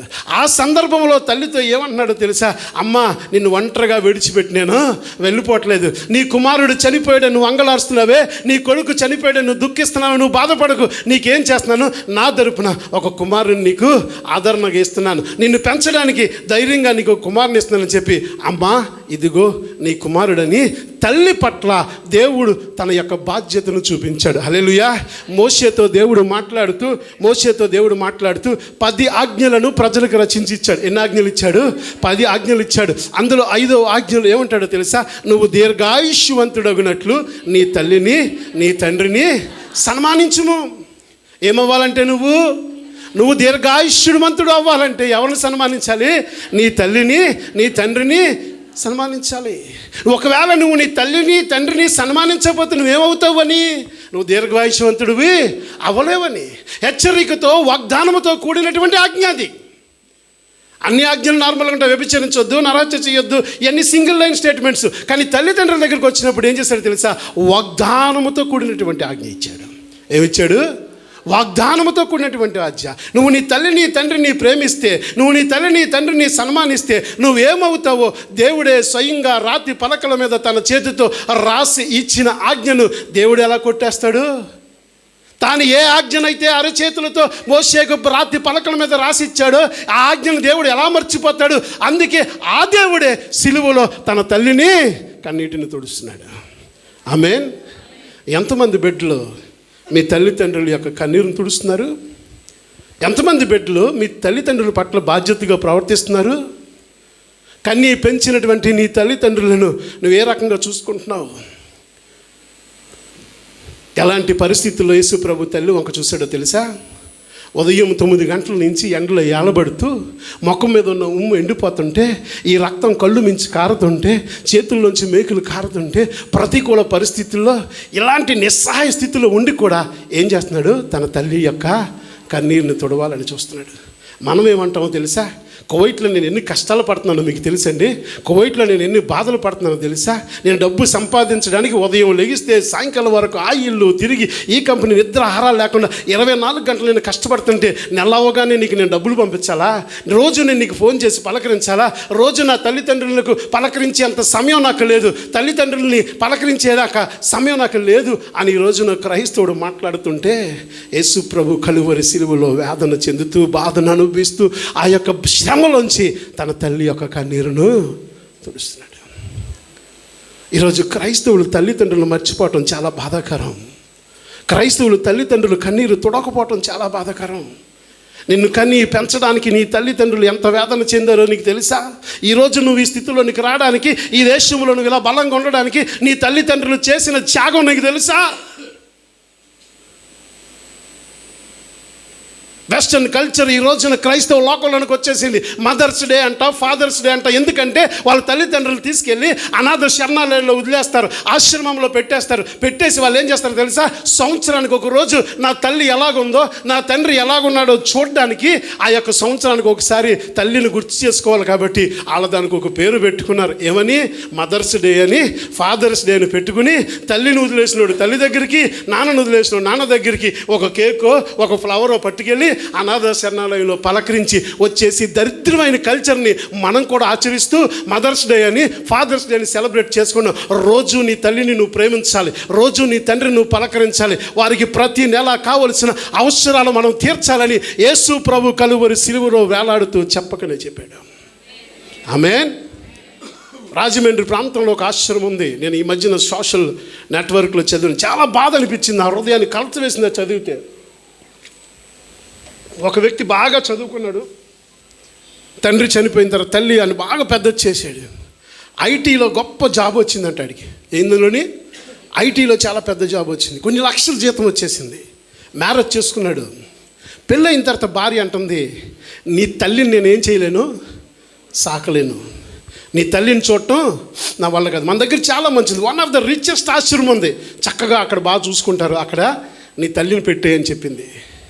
భార్య యొక్క మాటలు విని ఈ బిడ్డ ఏం చేశాడంటే తన తల్లిని తీసుకెళ్ళి ఒక ఆశ్రమంలో జాయిన్ చేశాడు. జాయిన్ చేసి ఆశ్రమాలకు డబ్బులు ఇస్తున్నాడు. మరి ఇది చాలా డబ్బు ఉంది కదా, బాగా సంపాదించాడు. డబ్బు ఉంటే ఈ తల్లికి ఇచ్చేస్తున్నాడు. ఒక రోజున తన తల్లిని పలకరిద్దామని ఆశ్రమానికి వెళ్ళాడు. ఇంకా వాళ్ళకి ఎవరు పంపించారు, అయ్యా నీ తల్లికి బాగోలేదు పరిస్థితి, ఒకసారి వచ్చి పలకరించంటే ఆ యొక్క ఆశ్రమానికి వెళ్ళాడు. వెళ్ళిన తర్వాత తన తల్లి, ఎరా బాబు బాగున్నావా అని పలకరించింది. అమ్మ నీకేం కావాలి చెప్పు, నీకు ఏది అరేంజ్ చేయమని నేను అరేంజ్ చేస్తాను, నా దగ్గర బోల్డ్ డబ్బు ఉందంటే. ఒక పని చేయరా నాన్న, ఇక్కడ ఫ్యాన్లు బాగా తిరగట్లేదు, వేడి వచ్చేస్తుంది, కొంచెం ఏసీలు అన్నీ వేపిస్తావా ఈ ఆశ్రమంలో అని అడిగిందంట. దాందే ఉందమ్మా, వేపించేద్దాం, అందరు బోల్డ్ డబ్బు ఉంది, ఆశ్రమం మొత్తం ఏసీ చేసేస్తా. మరి ఇక్కడ ఎప్పుడు చూసినా వెజిటేబుల్సే పెడుతున్నారా, అసలు నాన్ వెజ్ పెట్టట్లేదు. వీలైతే ఆశ్రమాలకి ఏదైనా పెద్ద డొనేషన్ ఇచ్చి ఎప్పుడు నాన్ వెజ్ పెట్టేలాగా కొంచెం చూస్తావా అందంట. దాందే ఉందమ్మా, అందరి బోల్డ్ డబ్బు ఉంది, ఆశ్రమం పెట్టి ఇచ్చేస్తాను. వెళ్ళిపోతే అడిగాడు, అమ్మా చిన్నప్పటి నుంచి నేను చూశాను, ఎప్పుడు ఇంట్లో ఏసీ వేసుకునేదాన్ని కాదు, చలెత్తిపోతుందని ఫ్యాన్ కూడా కట్టేమని దానివి, ఈ రోజున ఎందుకమ్మా ఏసీ అడుగుతున్నావు? ఎప్పుడు మాంసం ముక్క ముట్టుకునేదానివి కాదు, ఎప్పుడు వెజిటేబుల్ తినేదానివి, ఈరోజు ఎందుకమ్మా మాంసం పెట్టించమని అడుగుతున్నావు అంటే ఆ తల్లి ఇచ్చిన సమాధానం ఏంటో తెలుసా? ఒరే బిడ్డ, నా కోసం అడగట్లేదురా, ఒకవేళ రేపు పొద్దున్న నీ బిడ్డలు ఇక్కడ పెట్టేస్తారేమో నన్ను పెట్టినట్టే. నువ్వు మాంసం తినకపోతే ఉండలేవు కదా, ఏసీ లేకపోతే నువ్వు పడుకోలేవు కదా, తల్లిగా నీ మనసు నాకు తెలుసు కదా, అందుకని కొడుగ్గా నీ కోసం చెప్తున్నాను రా అందంట. అది తల్లి ప్రేమ, అది తల్లి మనస్సు. That is the love of the parents. వాళ్ళు చనిపోతున్నా సరే, వాళ్ళు బాధపడుతున్నా సరే, నువ్వు బాగుండాలని కోరుకునే మనసు నీ తల్లిదండ్రులదే. ఎలా చూస్తున్నావు నీ తల్లిదండ్రులే? యేసు ప్రభు కలువరి సిలువలో వేలాడుతూ ఏమన్నాడు తెలుసా? అమ్మా ఇదిగో నీ కుమారుడు. 4వ మాట మాట్లాడుతున్నాడు. 3వ మాట అయిన తర్వాత ఏమంటున్నాడు? ఏలి ఏలి లామా సబాక్తార్ ఆయన బిగ్గరగా కేక వేశాడు. ఇక్కడ సిలువలో ఏం జరుగుతుంది? ఇక్కడ 12 దాటింది, చీకట కమ్ముకుంది. లోకం యొక్క పాపము నుంచి పరిహారార్థ బలి ప్రారంభమైంది. లోక మహాయజ్ఞం, సిలువ యజ్ఞం ప్రారంభమవుతుంది. ఇక్కడి నుంచి సైతానుడికి దేవుడికి పోరాటం ప్రారంభమవుతుంది. ఏ పాపాన్ని పరిహరించడానికి యేసుక్రీస్తు ఈ లోకానికి వచ్చాడో, ఏ యొక్క పాపము నుంచి పరిహారం చేయడానికి రక్తాన్ని చిందించి సంపూర్తిగా పాపపు ముళ్ళును, మరణపు ముళ్ళును విరచడానికి యేసుక్రీస్తు ఈ లోకానికి వచ్చాడు. ఆ ప్రక్షాళన ప్రారంభమైంది. ఆ ప్రక్రియ కరెక్ట్గా 12 గంటలకు ప్రారంభమైంది. లోకంలో ఆదాము మొదలుకొని ఈ రోజు నువ్వు చేస్తున్న పాపం వరకు ప్రతి పాపం ఆ రోజున యేసు మీద మోపబడే క్షణం ఆసన్నమైంది. ఈ సిలువ మహాయజ్ఞం ప్రారంభమైంది. ఎప్పుడైతే ఈ మహాయజ్ఞం, సిలువ యజ్ఞం ప్రారంభమైందో, ఈ యొక్క బలి పశువుగా యేసయ్య వధించే ప్రారంభమైంది. ఎప్పుడు ఈ లోకానికి పాప పరిహార్థ బలి జరుగుతుందంటే, ఈ లోకంలో ఉన్న పాపమంతా పుణ్యాత్ముడైనటువంటి ఆ యేసయ్య మోసినప్పుడు, ఈ లోకంలో ఉన్న పాపమంతా పుణ్యాత్ముడైనటువంటి పరిశుద్ధుడైనటువంటి ఆ యేసు మీద మోపబడినప్పుడు మన పాపం, మన శాపం అంతయ్య కూడా అక్కడే విడుదల కనుంది. ఆ క్షణం ఆసన్నగా అవగానే దేవాది దేవుడు ఏం చేశాడో తెలుసా? యేసుక్రీస్తు ప్రభు వారి యొక్క చెయ్యిని విడిచిపెట్టాడు. యేసు ప్రభు బిగ్గరగా ఎలుగెత్తి ఏమన్నాడు తెలుసా? నా దేవా, నా దేవా, నన్ను ఎలా చేయి విడిచి. మొదటి మాటలో ప్రారంభిస్తూ, తండ్రి వీరేమి చేయుచున్నారో వీరెరుగురు గనక వీరిని క్షమించమని దేవుణ్ణి తండ్రిగా సంబోధించినటువంటి యేసయ్య 4వ మాట వచ్చేసరికి, తండ్రి నా చెయ్యెందుకు విడిచావు అంట్లా. ఏమన్నాడు తెలుసా? నా దేవా, నా దేవా అంటున్నాడు. ఒక మానవుడిగా ప్రార్థన చేస్తున్నాడు. దైవత్వాన్ని కోల్పోయినటువంటి ఆ యొక్క మనిషిగా ప్రార్థన చేస్తున్నాడు. సంపూర్ణమైన మానవుడిగా ఆక్రందన చేస్తున్నాడు. సంపూర్ణమైన మానవుడిగా వేదనతో ఆయన ప్రార్థన చేస్తూ ఏమన్నాడో తెలుసా? నా దేవా, నా దేవా, నా చెయ్యి ఎందుకు విడిచితివి? యేసయ్య చెయ్యి ఆ క్షణాన దేవుడు విడవాలి. విడివితేనే మనందరికీ పాపము నుంచి విడుదల. కుమారుడి మీద ఉన్నటువంటి ప్రేమ కాదు, మన లోకం మీద, మన మీద ఉన్నటువంటి ప్రేమతో తండ్రి ఏం చేశాడో తెలుసా? ఆ క్షణాన కుమారుడి యొక్క చెయ్యి విడిచిపెట్టాడు. హల్లెలూయా. ఆ క్షణాన కనుక తండ్రి కుమారుడి యొక్క చెయ్యి విడిచిపెట్టకపోతే ఈ రోజున మనకేమి లేదు, పాప క్షమాపణ లేదు. గెత్సెమనే తోటలో యేసు ప్రభు ప్రార్థన చేస్తే ఏమంటాడో తెలుసా? చెమట అంటే ఎలా మారిపోయింది? రక్తంగా మారిపోయిందంట. మారిపోయాను, తండ్రి నీ చిత్తమైతే ఈ గిన్నెని నా యొద్ద నుండి తొలగించు, నీ చిత్తమైతే ఈ గిన్నె నా దగ్గర నుంచి తీసేయని చెమట రక్తంగా మారినంతగా గంటలు గెత్సెమనే తోటలో ప్రార్థన చేస్తూ కన్నీరు కారుస్తున్నాడు. కారణం, ఈ కష్టాన్ని భరించలేనా, ఈ సిలువను తీసేయనా, ఈ బాధలను భరించలేనా? ఎందుకు యేసుప్రభు ప్రార్థన చేశాడు? ఏంటి ఆ గిన్నె తెలుసా? ఏదైతే తండ్రి ఒక్క క్షణం తన చెయ్యిని విడిచిపెడతాడో ఆ భరించలేని క్షణమే యేసును చెమట రక్తంగా మార్చేలాగా చేసింది. ఆది నుంచి ఏకమైనటువంటి తండ్రి కుమారులటువంటి సంబంధం, ఆది నుంచి ఏకమైనటువంటి తండ్రి కుమారుల సంబంధం ఒక్క క్షణం తెగడానికి కూడా యేసుప్రభు ఇష్టపడలేదు. ఒక్క క్షణం ఎడబాటును కూడా భరించడానికి యేసుప్రభు ఇష్టపడలేదు. ఏమన్నాడు తెలుసా? నేను ఎంత సిలువ బాధనన్నా భరిస్తాను, ఎన్ని కొరడా దెబ్బలన్నా తింటాను, ఎన్ని బల్లెపోట్లన్నా తింటాను, ఎన్ని మేకలన్నా కొట్టించుకుంటాను, కానీ ఒక్క క్షణం నువ్వు నన్ను విడిస్తే మాత్రం నేను భరించలేను. అది నా వల్ల కాదు. ఆ గిన్నె నీ చిత్తమైతే తొలగించంటే తండ్రి అంటాడు, లేదు నా చిత్తం ఏంటో తెలుసా? ఆ క్షణం నేను నీ చెయ్యి విడిచిపెట్టాలి. విడిచిపెడితేనే ఈ లోకంలో నా బిడ్డలకి ఏమొస్తుంది? దేవుడు లోకమును ఎంతగా ప్రేమించాడో తెలుసా? తన కుమారుడు చెయ్యి విడిచిపెట్టి మన చెయ్యి పట్టుకోవడానికి దేవుడు మనల్ని ప్రేమించాడు. హల్లెలూయా.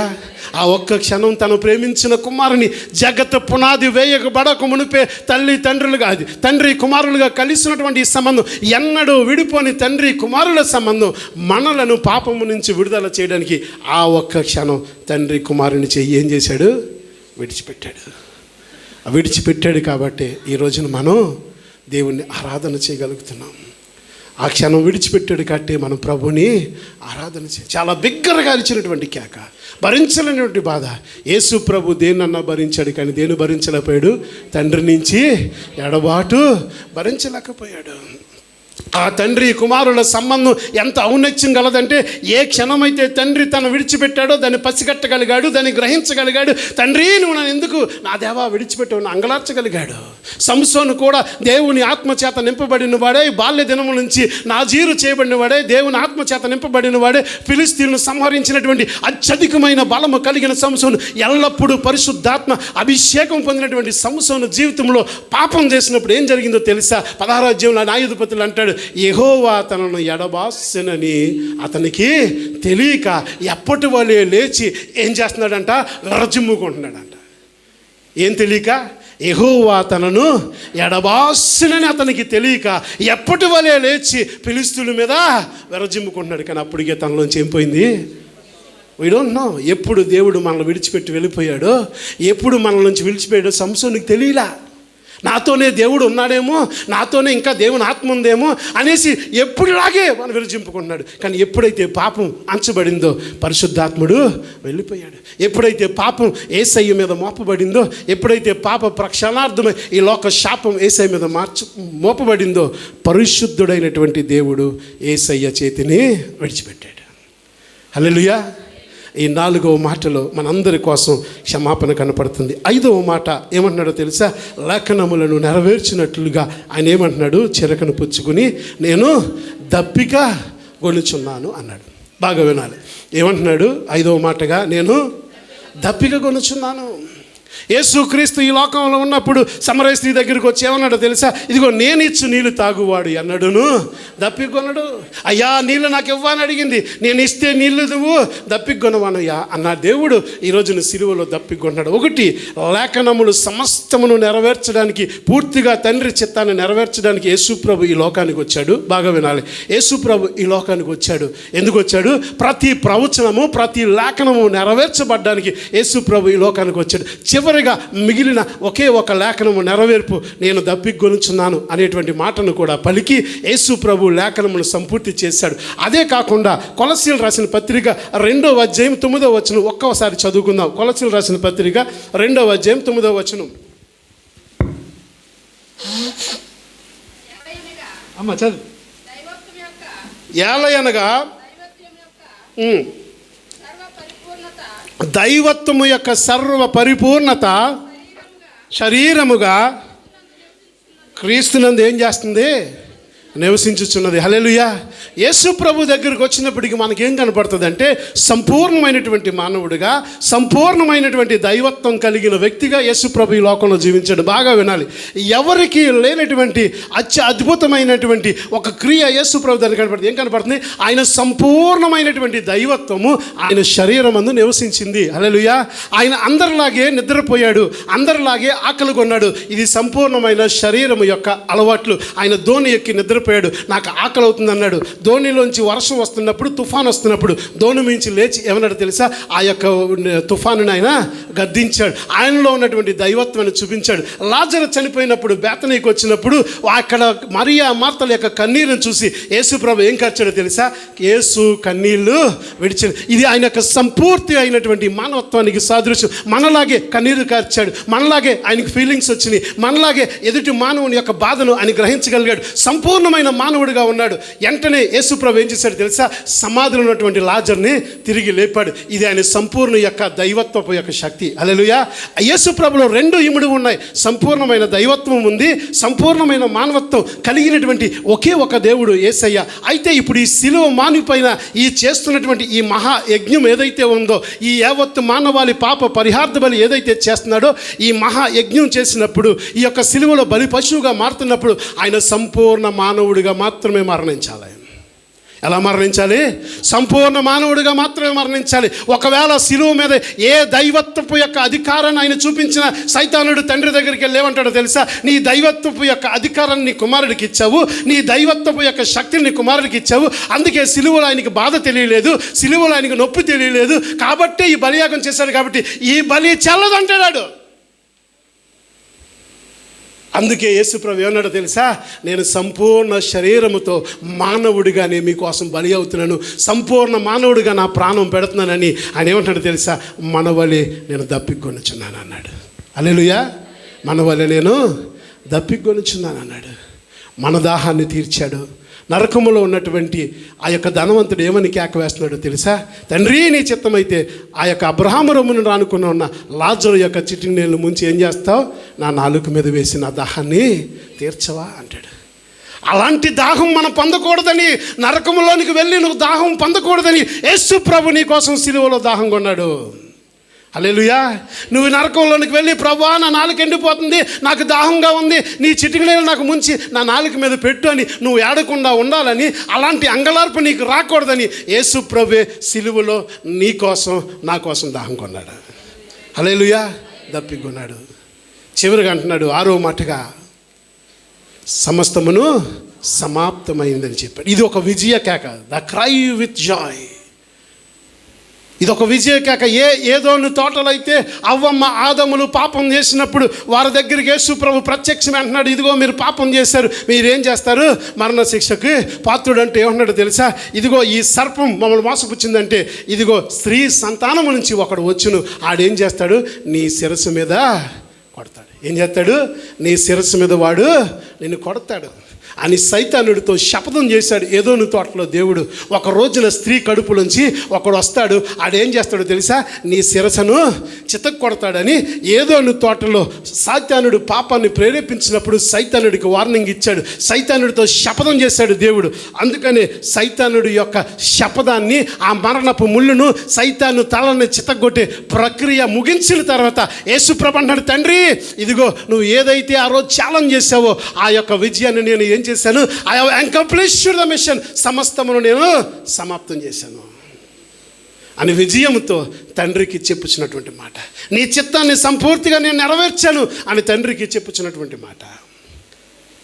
ఈ రోజున ఏదన్నా ఒక క్రీడాకారుల్లో మన ఏదన్నా విజయం వచ్చినప్పుడు, మన యొక్క క్రికెట్ వారు ఏదైనా కప్పు నెగ్గారు అనుకోండి, ఆ యొక్క స్టేడియంలో ఉన్న వారి వైపు ఏం చేస్తారు, విజయంతో ఆ బ్యాట్ని ఇలా చూపెడతారు, లేదా ఆ కప్పుని ఎత్తి ఇలా చూపెడతారు. ఏదైనా నీ కుమారుడో నీ కూతురో బాగా చదువుకుని గ్రాడ్యుయేట్ అయిన తర్వాత ఆ డిగ్రీ తీసుకుని సర్టిఫికేట్ తీసుకుంటే అక్కడ కూర్చున్న తన తండ్రిని చూసి ఇలా చెయ్యి ఎత్తి చూపెడతారు, ఎందుకంటే నేను సాధించాను, నేను విజయాన్ని చేశాను. అలాగా సిలువలో యేసు ప్రభు వేసిన విజయ కేక తండ్రి చిత్తాన్ని నెరవేరుస్తూ సాతాను యొక్క కుతంత్రాలను పూర్తిగా లైమ చేసిన విజయ కేక సమాప్తమైనదని చెప్పాడు. హల్లెలూయా.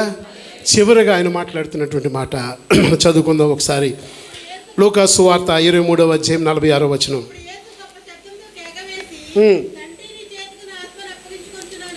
అప్పుడు యేసు గొప్ప శబ్దముతో కేక వేసి, పై వచనం చదవము ఒకసారి 45. అప్పుడు రమారమి మధ్యాహ్నం 3 ఆయను, అది మొదలుకొని 3 గంటల వరకు ఆ దేశం అంతటి మీద చీకటి కమ్మెను, సూర్యుడు అదృశ్యుడాయను. దేవాలయపు తరం ఏమైపోయిందమ్మా, నడిమికి చిరిగెను.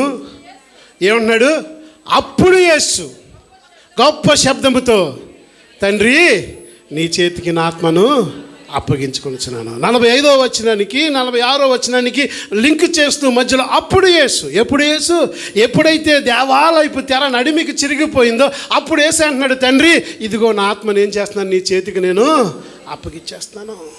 ఎప్పుడైతే దేవాలయపు తెర చిరిగిపోయిందో, పరిశుద్ధత అతి పరిశుద్ధ స్థలము లేకుండా ప్రతి మానవుడు నేరుగా దేవుని దగ్గరికి వెళ్ళి ఆరాధన చేసుకునేటువంటి కృపను యేసయ్య చేశాడు. అప్పుడు వరకు నువ్వు పావురానో పక్షినో తీసుకుని వెళ్ళి ఆ యాజకుడికి ఇస్తే యాజకుడు అతి పరిశుద్ధ స్థలంలోనికి వెళ్ళి నీ తరపున బలి అర్పించేవాడు, నీ తరపున దేవునికి ఆయన వేడుకునేవాడు. కానీ ఈ రోజున ఆ దేవాలయపు తెర ఏమైపోయింది, నడిమికి చిరిగిపోయింది. యేసు ప్రభు వచ్చినటువంటి ప్రక్రియ క్లియర్ అయిపోయింది. నువ్వు నేను కూడా నేరుగా దేవునితో మాట్లాడేటువంటి కృపను దేవుడు ఇచ్చాడు. ఎప్పుడైతే దేవాలయపు తెర నడిమికి చిరిగిందో మనందరి కోసం పరలోకపు ద్వారాలు తెరవబడ్డాయి. హల్లెలూయా. మనందరి కోసం ఏం తెరవబడ్డాయి, పరలోకపు ద్వారాలు తెరవబడ్డాయి.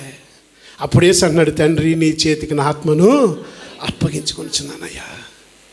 ఏ ఆత్మ అయితే ఇందాక చక్కగా చెప్పారు వారు, ఆయన పెట్టుటకును తీసుకుంటకును అధికారం ఉంది.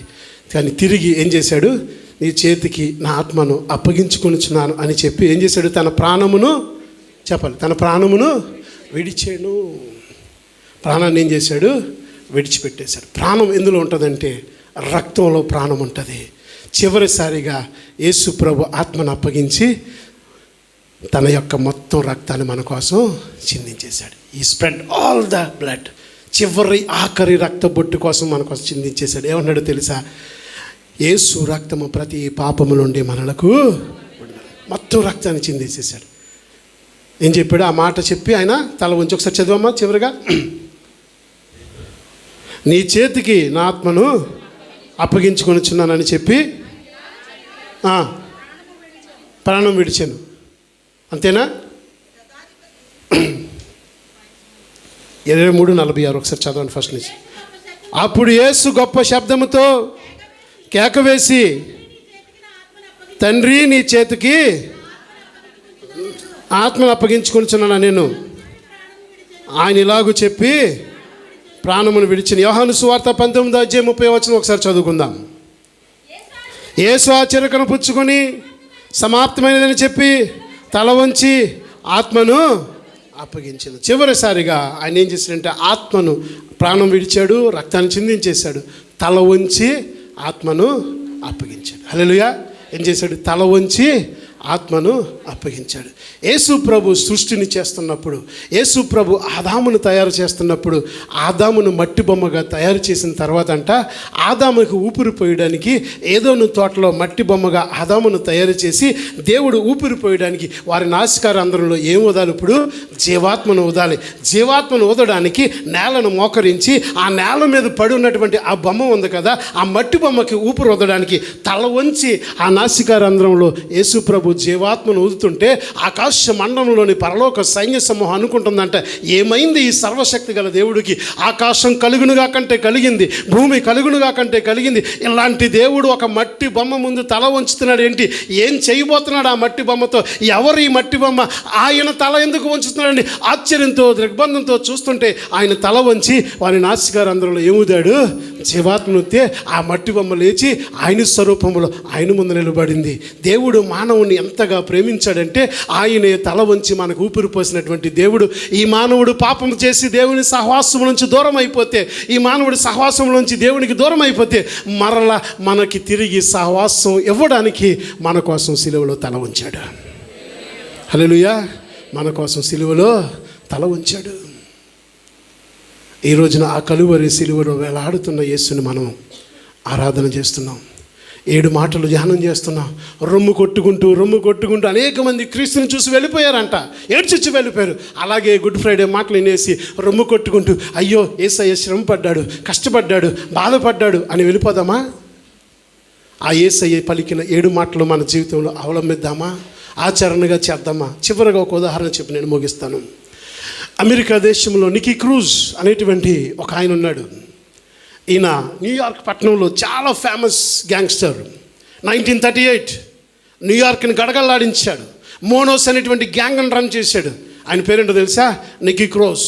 డ్రగ్స్ మాఫియా, హత్యలు, ఎన్నో నేరస్తుడు, కరుడు కట్టిన నేరస్తుడు. పోలీస్ డిపార్ట్మెంట్ని గడగడాడించాడు నికీ క్రూజ్ మీద ఒక చక్కని ఫిల్మ్ వచ్చింది, the cross and the switch blade అనేటువంటి పెద్ద హాలీవుడ్ మూవీ కూడా తీశారు నికీ క్రూజ్ జీవిత చరిత్రను చూసి.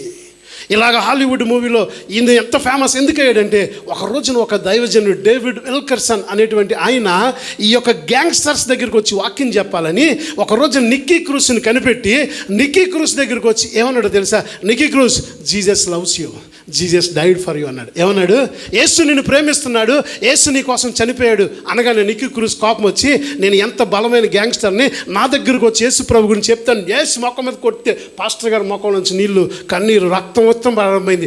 యేసు తొక్కాడు, మళ్ళీ ఇంకోసారి నాకు కనబడితే చంపేస్తున్నాడు. మళ్ళా డేవిడ్ విల్కర్సన్ కొద్ది రోజులు పోయిన తర్వాత మళ్ళా నికీ క్రూజ్ దగ్గరికి వెళ్ళి, జీసస్ లవ్స్ యూ, యేసు నిన్ను ప్రేమిస్తున్నాడు, నీ కోసం ప్రాణం పెట్టాడు అని చెప్పగానే బాగా కర్రలు తీసుకుని ఒళ్ళంతా రక్తం వచ్చేలా గాయాలు పొందేలా కొట్టాడు. ఇంకొకసారి నా దగ్గరికి వస్తే నేను చంపేస్తాను అన్నాడు. అయినా సరే డేవిడ్ విల్కర్సన్ విడిచిపెట్టకుండా 3వ సారి వచ్చి ఏమంటాడో తెలుసా? Jesus loves you, Jesus died for you. యేసు నిన్ను ప్రేమిస్తున్నాడు, నీ కోసం చనిపోయాడు అని చెప్పగానే ఆ క్షణాన్ని ఏంటి నేను ఇంత చిత్రహింస పెడుతున్నా, ఇంత దెబ్బలు కొడుతున్నా, ఇంత రక్తం కారుతున్నా, ఎందుకు వీడు యేసు ప్రభు నన్ను ప్రేమిస్తున్నాడు, యేసు ప్రభు నా కోసం చనిపోయాడు అంటున్నాడని ఈ గ్యాంగ్స్టర్ అయినటువంటి నిక్కీ క్రూజ్ ఏం చేశాడంటే యేసు ప్రభుని రక్షకుడిగా అంగీకరించాడు. హల్లెలూయా. తన గ్యాంగ్ని తీసుకుని న్యూయార్క్ పోలీసుల దగ్గరికి వెళ్ళి వెపన్స్ అన్ని ఇచ్చేశాడు. మీరు కావాలంటే గూగుల్లోకి వెళ్ళి చూసుకోండి. అది cross and the switch blade అనేటువంటి మూవీ కూడా మీరు చూడండి. నిక్కీ క్రూజ్ జీవిత చరిత్ర. పెద్ద పాస్టర్గా మారాడు. ఏం చేశాడు తెలుసా? అవుట్ రీచ్ సంస్థకి ఫౌండర్గా మారాడు. బహిరంగ సువార్తకి ఫౌండర్గా మారాడు. ఒక అవుట్ రీచ్ వాడు నన్ను వచ్చి యేసు క్రీస్తు శిలువ ప్రేమను చూపిస్తే గ్యాంగ్స్టర్ నేను మారానని చెప్పి నిక్కీ క్రూజ్ మారు మనసు పొంది చక్కని పుస్తకాలు రాశాడు. Run baby run, the devil has the no mother, ఇలాంటి పుస్తకాలు ఎన్నో రాశాడు నిక్కీ క్రూజ్. చక్కని అవుట్ రీచ్ ఫౌండేషన్ స్టార్ట్ చేశాడు. ఎందుకో తెలుసా? ఆ కలువరి శిలువ యొక్క అనుభవం డేవిడ్ విల్కర్సన్ నిక్కీ క్రూజ్ ముందు చూపించాడు. ఎంత కొట్టినా, ఎంత చంపినా, ఎంత రక్తాన్ని చిందించినా యేసు ప్రభు సువార్తను ప్రకటించగలిగాడు. కనుక యేసు సిలువలో పడినటువంటి మాదిరి ఎప్పుడైతే మనం ఇతరులకు చూపెడతామో మన వలన అనేక మంది రక్షించబడతారు. హల్లెలూయా. కాబట్టి ఈ రోజున సిలువను గూర్చినటువంటి ఈ వార్త నశించుచున్న వారికి వెర్రితనమే, కానీ క్రీస్తుని నమ్ముకున్న మనకి ఇదేమైనది గొప్ప శక్తి. Listening towards cross gives you the strength. యేసు సిలువను గూర్చి వినటమే నీకు శక్తి ఇస్తుంది. అంత శక్తి ఉంది యేసుక్రీస్తు సిలువలో.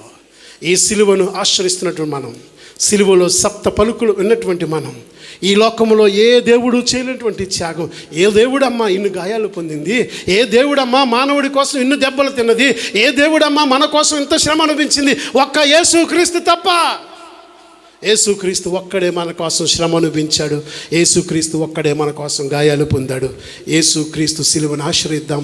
ఆ సిలువ చెంతకు చేరి మన జీవితానికి సమర్పిద్దాం. తలలు ఉంచుకుందాం, చిన్న ప్రార్థన చేసుకుందాం. ప్రతి ఒక్కరం కూడా తలలు ఉంచుకుని అందరిలాగే వచ్చాము, వినేసాము, చక్కగా 7 మాటలు వెళ్ళిపోదాం అనుకుంటున్నావా? ఈ సిలువను మన జీవితంలో ఆచరించాలని, అనుభవించాలని ఇష్టపడుతున్నావా? ఎవడైనా నన్ను వెంబడింపగోరిన ఎడల తన్ను తాను ఉపేక్షించుకుని తన సిలువను ఎత్తుకుని నన్ను వెంబడించాలి. ఈరోజు అక్కడ గొల్గొతా మీద కనపడుతున్న 3 సిలువలే కాదు, నువ్వు 4వ సిలువగా మారాలి. ఈ రోజున you have to become the 4th cross. ఈ రోజున మన జీవితాల్లో ఒక 4వ సిలువగా మారాలి. గొల్గొతా మీద వేలబడుతున్న 3 సిలువలు కాదు, కానీ మన జీవితంలో మరొక సిలువ సంఘానికి కనపడాలి. ఇదిగో నీ సిలువను ఎత్తుకొని, తన సిలువను ఎత్తుకొని వెంబడించేవారు కలరేమో అని యేసయ్య చూస్తున్నాడు. ఈరోజు నువ్వు సిలువను ఎత్తుకొని వెంబడిస్తున్నావా? నీ సిలువను ఎత్తుకొని వెంబడించగలుగుతున్నావా? యేసయ్య మనతో మాట్లాడుచుండగా ప్రతి ఒక్కరూ కూడా కన్నీరు కారుద్దాం. యేసు సన్నిధిలో ప్రార్థన చేద్దాం. యేసు సిలువలో పలికిన ప్రతి మాటను జ్ఞాపకం చేసుకుంటూ కలువరి సిలువను ఆశ్రయిద్దామా? అయ్యా యేసయ్య, నువ్వు మా కోసం శ్రమ పొందిన ఏకైక దేవుడు నాయన, మా కోసం గాయాలు పొందిన ఏకైక దేవుడు అయ్యా. ఒకవేళ మా జీవితాల్లో ఇంకనూ ఆ సిలువ ప్రేమ లేదేమో, ఆ సిలువ క్రియలు లేవేమో, ఈరోజు నీ సన్నిధిలో ప్రార్థన చేస్తున్నానయ్యా. నా జీవితాన్ని నీకు సమర్పించుకుంటున్నాను ప్రభా అనుకున్నవారు మీ కుడి చేతులు పైకెత్తండి. మీకోసం ప్రార్థన చేయబోతున్నాను. దేవుడు మిమ్మల్ని దీవించునుగాక. ఆ కలువరి సిలువ శరణు జోర్చిన మీ అందరికీ ఆయన రక్తాన్ని ప్రోక్షించుచుండగా పరిశుద్ధతతో ఈ రోజున ప్రభు పాదాల చెంత చేరి యేసయ్యా మమ్మల్ని కరుణించు దేవాన్ని ప్రార్థన చేయి. దేవుడు నీకు నూతన శక్తిని ఇవ్వబోతున్నాడు, నూతన బలాన్ని ఇవ్వబోతున్నాడు, నూతన నెమ్మదిని ఇవ్వబోతున్నాడు. ప్రతి పాపముల నుంచి విడుదల కలిగజేసే ఏకైక రక్తం యేసు రక్తము మాత్రమే. యేసు రక్తం మాత్రమే నీకు విడుదల కలుగ చేయనుగాక. విడుదల కలుగు చేయనుగాక. గట్టిగా చప్పలు కొడుతూ యేసుని మహిమపడదాం. ప్రతి ఒక్కరం కూడా లేచి నిలబడదాం. ఒక క్షణం ప్రతి ఒక్కరం కూడా లేచి నిలబడదాం. కలువరి సిలువలో యేసు పలికిన అమూల్యమైన 7 మాటలు ధ్యానం చేశాం. సిలువ యొక్క ప్రాముఖ్యతను మనం విన్నాం. ప్రతి ఒక్కరం కూడా మనం ఉన్న ప్రదేశాల్లో మన హృదయాలను యేసు వైపు తిప్పుకుందాం. కలువరి సిలువలో వేలాడుతున్న యేసును మాత్రమే చూద్దాం. కలువరి సిలువలో వేలాడుతున్న యేసును మాత్రమే చూద్దాం. ప్రతి ఒక్కరం కూడా తలలో ఉంచుకున్న వారమై సిలువలో వేలాడుతున్న యేసయ్యను చూస్తూ మనం సమర్పణ చేసుకుందాం.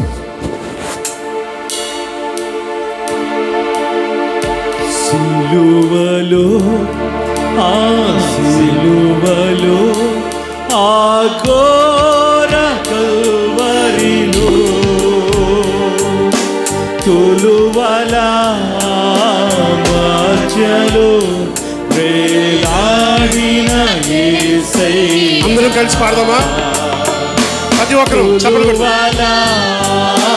మధ్యలో వేలాడిన యేసయ్యా.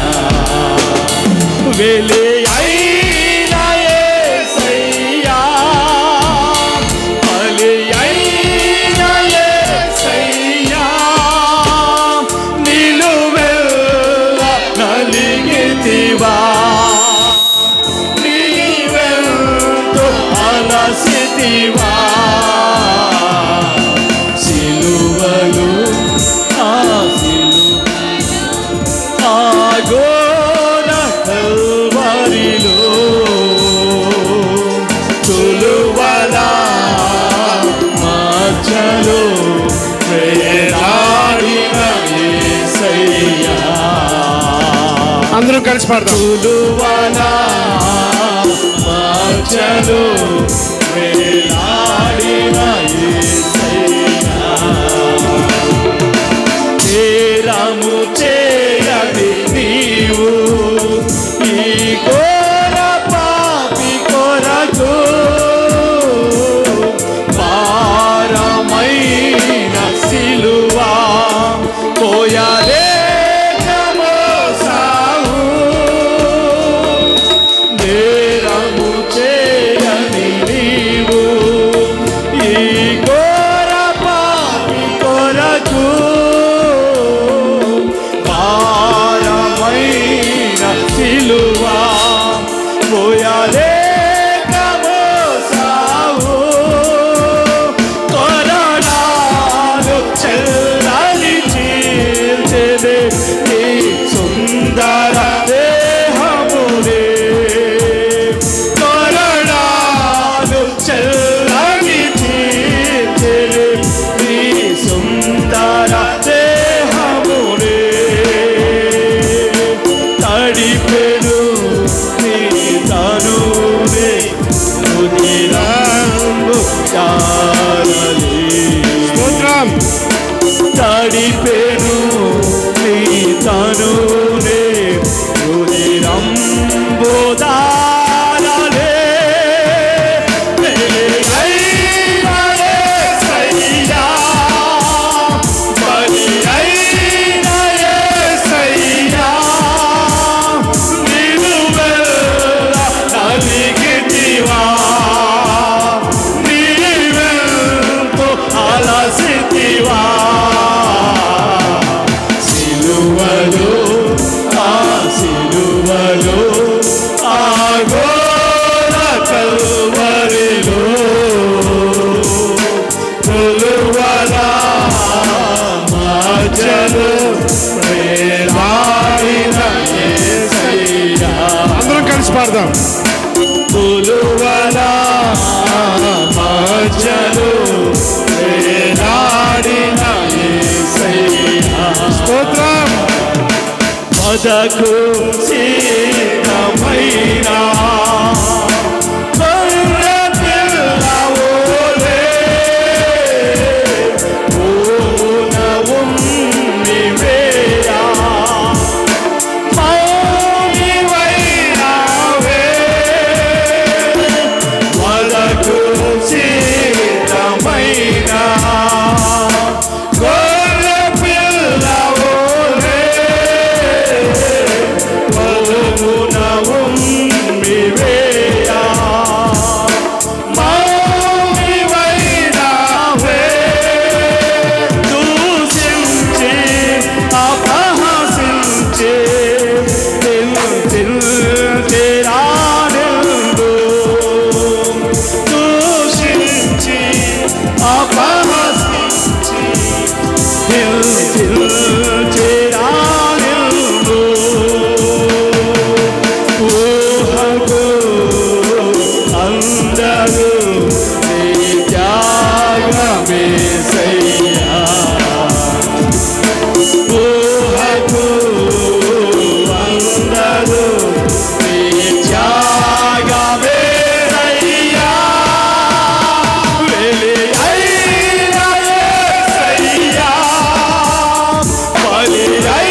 రక్షను వేలాడిన యేసయ్యా. గట్టిగా చప్పట్లు కొట్టి దేవుని మహిమపడదాం. All glory to Jesus. యేసు నామముకు మాత్రమే మహిమ కలుగును గాక. సిలువలో రక్తము కార్చిన యేసు నామమునకు మహిమ కలుగును గాక. సిలువలో బలియాగముగా మారిన యేసు నామమునకు మహిమ కలుగును గాక. సిలువలో ప్రాణం పెట్టిన యేసు నామమునకు మహిమ కలుగును గాక. సిలువలో రక్తము కార్చిన యేసయ్యకు మాత్రమే మహిమ, ఘనత, ప్రభావములు యుగ యుగములకు కలుగును గాక. ఆమేన్. స్తోత్రములు దేవా. నీ సిలువ శ్రమను వర్ణించలేము నా తండ్రి. లోకములో ఏ దేవుడు ఉన్నాడయ్యా నీలాగా? ఎవరున్నారయ్యా నీలాగా ప్రాణం పెట్టడానికి, మా గాయాలు కచ్చడానికి, మా వ్యాధి బాధలు అనుభవించడానికి, మా కోసం ప్రతి శ్రమను ఎరిగినటువంటి దేవుడు, ఈ రోజున మా కన్నీటిని తొడగించగలిగినటువంటి దేవుడు, మాకు ఆదరణ కలుగజేయనటువంటి దేవుడు. ఎందుకంటే మా కోసం సమస్త బాధను భారాన్ని సిలువలో అనుభవించినటువంటి దేవుడు. ఈ రోజున తండ్రి మా జీవితాలని సిలువ చెంత సమర్పించుకొనిచుండగా, నీ కలువరి సిలువలో నీ సిలువను ఆశ్రయించుచుండగా, నీ సమాధానము, నీ నెమ్మది మాకును, మా కుటుంబానికి, మా బిడ్డలకును దయచేయమని ప్రార్థన చేయొచ్చు. అయా యూదులు ప్రభా శాపాన్ని కోరుకున్నారు. ఈ నీతిమంతుని రక్తం మాకును మా బిడ్డల మీదకును నిలుచునుగా కన్నారు. మాకు శాపం వద్దయ్యా. నీ యొక్క రక్తం, నీతి రక్తం మాకును మా బిడ్డలకు ఆశీర్వాదకరముగా నిలుచునుగాక. ఆశీర్వాదకరంగా నిలుచునుగాక. సమస్త శాపభారము నుండి మనకు విడుదల దయచేసి సమాధానము, నెమ్మదిని దయచేయమని, వెత్తబడిన వాక్యం ప్రతి హృదయంలో భద్రపరచమని నజరేయుడని యేసయ్య శక్తిగల నామమును బట్టి అడుగుచున్నాను తండ్రి. ఆమేన్.